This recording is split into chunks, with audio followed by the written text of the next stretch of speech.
నమస్తే welcome to మనం TV నేను మీ ప్రియాంకారావు. ఈ రోజు మనతో పాటు ప్రముఖ పొలిటికల్ అనలిస్ట్ అంకమరావు గారు ఉన్నారు. వారితో మాట్లాడదాం. నమస్కారం సార్. నమస్తే అమ్మా. సార్ ఈ రోజు అసెంబ్లీలో రేవంత్ రెడ్డి కానివ్వండి, లేదంటే అక్బరుద్దీన్ మాట్లాడిన మాటలు కానివ్వండి, అల్లు అర్జున్ ఇష్యూని ఎందుకంత సీరియస్ గా తీసుకున్నారు? ఇంకొకటి ఏంటంటే హీరోలు అక్కడికి వెళ్ళడాన్ని తప్పుబట్టారు. అలానే అభిమానులు, హీరోలు ప్రభుత్వాన్ని, సీఎంని వ్యతిరేకించడం, దూషణలు చేయడం వీటిని కూడా ఆయన వ్యతిరేకిస్తూ ఖండిస్తూ మాట్లాడారు. మీరేమంటారు ఈ మాటలకి? ఈరోజు శాసనసభలో రేవంత్ రెడ్డి గారు మాట్లాడింది కూడా విన్నాం. హ్మ్. ఆయన మాట్లాడిన కొన్ని మాటలు తప్ప మిగిలినంతా కూడా చాలా ఆయన బాధ వ్యక్తం చేయటం, హ్మ్. ఆయన మాట్లాడిన దాంట్లో నేను ఏకీభవిస్తున్నాను. కొన్ని పదాలు అలా హ్మ్. మాట్లాడుకుంటే బాగుండేమో ఆయన స్థాయికి హ్మ్. అనిపించింది నాకు. ఎందుకంటే అలా మాట్లాడే అల్లు అర్జున్ విషయంలో జరిగిన ఉదంతాన్ని అన్నీ కూడా ఆయన చెప్పిందన్న వాస్తవమే. హ్మ్. ఎందుకంటే ఒక మహిళ అభిమాని ఆయనకు సంబంధించిన హ్మ్. చనిపోయినప్పుడు కావచ్చు, ఆ బాబు ఇప్పుడు ఆపర్క స్థితిలో ఉన్నప్పుడు విషయంలో కావచ్చు, సంఘటన జరిగినప్పుడు ఆయన తెలిసినప్పుడు పరామర్శించి వెళ్తే ఇంకా ఉందాతనంగా ఉండేదని అయితే నేను భావిస్తున్నాను. హ్మ్. రెండవది, ఎవరైతే అంటే ఆ సంధ్యా థియేటర్లో ఇట్లా ఇబ్బందిగా ఉంది మీరు రావద్దని చెప్పిన తర్వాత హ్మ్. అతను రావడమే కాకుండా ముఖ్యమంత్రి గారు చెప్పినట్టు అక్కడ ఎవరైతే చెబుతున్నారో వాడు చెప్పిన దాని ప్రకారం ఓపెన్ టాప్ దాంట్లో వచ్చేసి ఒక బల ప్రదర్శన రావటం అనేది మాత్రం నిస్సందేహంగా హ్మ్. మనం దాన్ని తప్పుపట్టాలి. ఎందుకంటే మనం ఏమైనా చేయొచ్చు, కానీ మనిషిని బ్రతికించలేం. మన చేతుల్లో లేదు అది.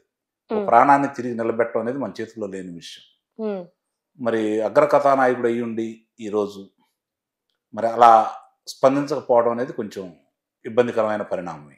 హ్మ్. కాకపోతే ఈరోజు రేవంత్ రెడ్డి గారు మాట్లాడిన మాట కావచ్చు, మీరు అన్నట్టు మజ్లిస్ శాసనసభ్యుడు హ్మ్. మాట్లాడింది కావచ్చు, చూసుకుంటా ఉంటే జరిగే పరిణామాలకి ప్రభుత్వం, థియేటర్ల యాజమాన్యం, చిత్ర కథానాయకుడు, ఆ చిత్రానికి సంబంధించిన సాంకేతిక నిపుణులు, హ్మ్. నిర్మాత, అలాగే పంపిణీదారుడు, వీళ్ళందరూ కూడా దీంట్లో భాగస్వాములు.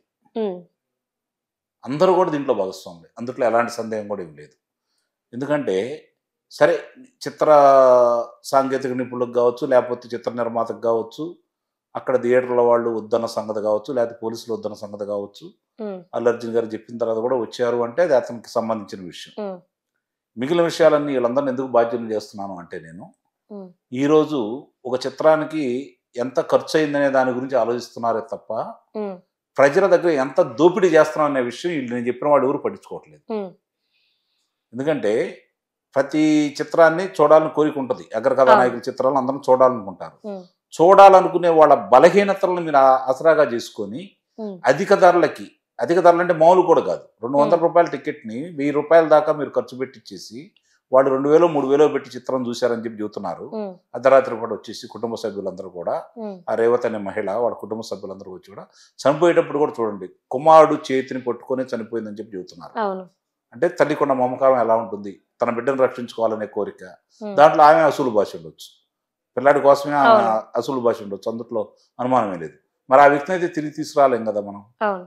మరి ఇలా జరుగుతున్నప్పుడు ఇలాంటి అభిమానుల యొక్క బలహీనతల్ని హ్మ్. ఈ విధంగా సొమ్ము చేసుకోవడం అనేది ఎంతవరకు న్యాయం, ఇది కూడా ఆలోచించాలి. దీనికి ప్రభుత్వాలు కూడా సహకరిస్తున్నట్టే కదా. అవును. ధరలు పెంచుకోవడానికి వాళ్ళే కదా అనుమతి ఇచ్చింది. వాళ్ళు అనుమతించకపోతే వీళ్ళు అయితే పెంచలేరు కదా. హ్మ్. మరి ఈ సాంకేతిక పరిజ్ఞానం ఇలా అందుబాటులోకి వచ్చిన సందర్భంలో ఇంతమంది అక్కడ గుమిగూడే అవకాశాన్ని ఇవ్వడం అనేది ప్రభుత్వం యొక్క వైఫల్యం కూడా నేను భావిస్తున్నాను. హ్మ్. ఏం థియేటర్లోకి ఎందుకు బానివ్వాలి అర్జున్ గారిని? హ్మ్. ఇప్పుడు మాట్లాడేవాళ్ళు ఎందుకు లోనకి అనుమతి ఇవ్వాలి? హ్మ్.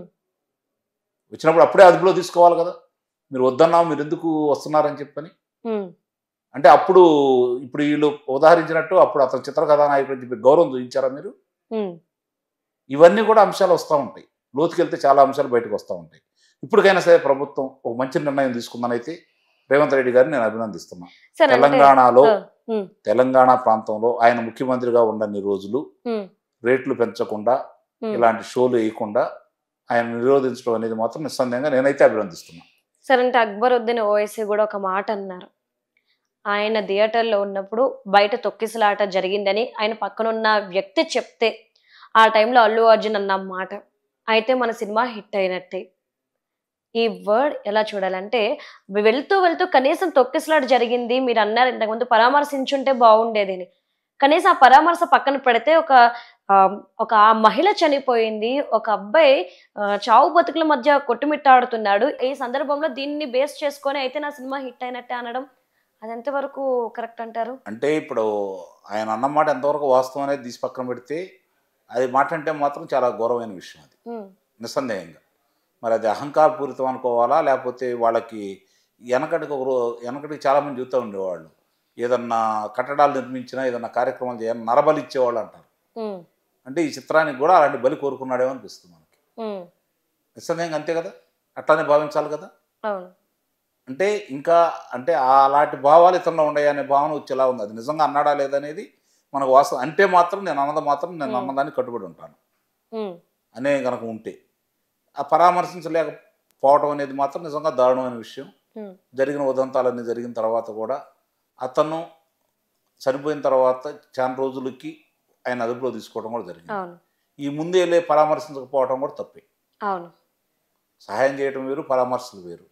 ఇక రేవంత్ రెడ్డి గారు అన్న ఒక్క దాంట్లో మాత్రం నేను ఇందాక చెప్పాను కదా! ఆయన మాట్లాడిన కొన్ని మాటలు. హ్మ్. కాలు పోయిందా, చెయ్యి పోయిందా, కన్ను అవును. పోయిందా అలాంటివి మాట్లాడకుండా ఉంటే బాగుండనేది నా అభిప్రాయం. నా వ్యక్తిగత యాహ్! అభిప్రాయం. హ్మ్. ఆయన భావోద్వేగాన్ని అర్థం చేసుకోగలను గానీ, హ్మ్. అలాంటి పదాలు ఆయన నోటి వెంట ఒక బాధ్యత గల ముఖ్యమంత్రిగా ఆయన నోటి వెంట రావడం అనేది నాకు కొంచెం ఇబ్బందికరంగానే ఉంది. ఇక అది తీసి పక్కన పడేస్తే, ఇప్పుడు జరుగుతున్న ఈ ఉదంతంలో హ్మ్. చిత్ర పరిశ్రమ పెద్దలు కూడా ఒకసారి వెనక్కి తిరిగి ఆలోచించుకోవాలని చెప్పారు. అవును. దాంట్లో ఏంటంటే పరామర్శించారు. సహజమే అది. ఎప్పుడైనా సరే చిత్ర కథానాయకుడు, అగ్ర కథానాయకుడు. అతనికి ఒకరోజు కారాగారంలో ఉన్నందువల్ల ఎందుకంటే వాళ్ళతోటి నటించే నటీనటులు వెళ్ళి ఆ! పరామర్శిస్తారు. పంపిణీదారులు వెళ్తారు. దర్శకులు వెళ్తారు. చిత్ర ప్రదర్శన చేసేవాళ్ళు వెళ్తారు. హ్మ్. తప్పైతే ఏం కాదది. హ్మ్. అతను ఏం చేశాడా ఏందనేది తీసేస్తే ఇది వ్యాపారం. హ్మ్. వాళ్ళందరూ వ్యాపారస్తులు. ఓకే. గమనించుకోవాల్సిన అంశం ఏంటంటే సమాజం కోసం వాళ్ళేం పనిచేయట్లా. హ్మ్. వ్యాపారస్తుడు కాబట్టి అతను వాళ్ళ కోసం వాళ్ళు పని అమ్ముడుపోయే చేస్తున్నారు. వ్యక్తి. హ్మ్. అతని వల్ల లాభాలు వస్తున్నాయి వాళ్ళకి. హ్మ్. కాబట్టి వాళ్ళు వెళ్తారు. వీళ్ళ దగ్గరికి ఎందుకు వెళ్ళాలంటే చాలా ఉదంతాలు జరుగుతూ ఉంటాయి. హ్మ్. అందరూ వెళ్ళట్లేదు కదా! అవును. చాలా ఉదంతాలు చాలా సార్లు జరుగుతూ ఉంటాయి. హ్మ్. అందరైతే వెళ్తలేదు కదా! కాబట్టి వెళ్తున్నారా లేదా అనే విషయం తీసి పక్కన పడేస్తే అది వాళ్ళకి సంబంధించినట్టు ఇక్కడ మీరు గమనించుకోవాల్సింది ఏంటంటే చిత్ర పరిశ్రమలో అందరూ కూడా వ్యాపారస్తులే. హ్మ్. మేమేదో మేము ఏదైనా చెప్పుకున్నా కూడా హ్మ్. వ్యాపార దృక్పథంతోటే ముందుకెళ్తాం. అందుట్లో ఎలాంటి అనుమానమే లేదు. ఆ వ్యాపారానికి అతను అనువుగా ఉన్నాడు. అతని వల్ల లాభం జరుగుతుంది కాబట్టి వీళ్ళందరూ వెళ్ళి పరామర్శించారు. హ్మ్. అది ఎక్కడైనా సర్వసాధారణమే కదా! ఓకే. ఈరోజు ఎంతోమంది రాజకీయ నాయకులను తీసుకుందామండి. హ్మ్. ఎంతోమంది గొప్పగా చేసిన వాళ్ళు ఉన్నారు. హ్మ్. గొప్ప గొప్ప వాళ్ళు ఎంతోమంది ఉన్నారు. ముఖ్యమంత్రులు, మంత్రులు, ప్రతిపక్ష నేతలు, ప్రధానమంత్రులతో సహా కొన్ని ప్రాంతాల్లో పర్యటిస్తున్నారు. హ్మ్. ఆ ప్రాంతంలో ఇప్పుడు రాజకీయాలకు దూరంగా ఉన్న వాళ్ళ దగ్గరికి ఎవరైనా పరామర్శించడానికి వెళ్ళారా? హ్మ్. వెళ్తున్నారా? వెళ్ళట్లేదు కదా! పోనీ ఎవరైనా దివంగతులైతే వాళ్ళ కుటుంబాల దగ్గరికి వెళ్ళి పరామర్శిస్తున్నారా? హ్మ్. పరామర్శించట్లేదు కదా! ఇవన్నీ ఒకదానికొకటి మనం దాన్ని తీసుకురాకూడదు. ఈ హ్మ్. విషయంలో మాత్రం అల్లు అర్జున్ చేసిన పొరపాటు అనేది మాత్రం మనం బల్లగుద్ది చెప్పగలం.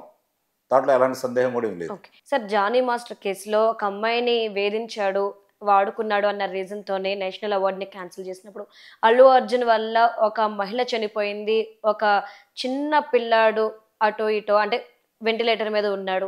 ఇలాంటి సిట్యుయేషన్‌లో ఎందుకు నేషనల్ అవార్డ్ క్యాన్సిల్ చేయట్లేదు? క్యాన్సిల్ చేయాలని కొంతమంది డిమాండ్ చేస్తున్నారు. సో, ఈ డిమాండ్ ఎంతవరకు కరెక్ట్ అంటారు? అసలు ఆ పురస్కారాలకు సంబంధించి అలాంటి చిత్రానికి పురస్కారం ఇచ్చినప్పుడే వాళ్ళ చిత్తశుద్ధి అర్థమైపోయింది. హ్మ్. అంతే కదా! ఇంకా వాళ్ళ గురించి మనం ఏం మాట్లాడుకుంటాం? అలాంటి చిత్రానికి పురస్కారాలు ఇస్తున్నారు అంటే వాళ్ళ చిత్తశుద్ధి ఏందో అర్థమైపోతా ఉంది కదా! ప్రామాణికాలు పోయినాయి. హ్మ్. జాతి కోసము, చైతన్యపరచడం కోసము నిర్మించే చిత్రాలకు ఆ రోజు పురస్కారాలు ఇచ్చేవాళ్ళు. హ్మ్. ఇవాళ ఏ స్థాయికి వచ్చింది ఆ పురస్కారాలది?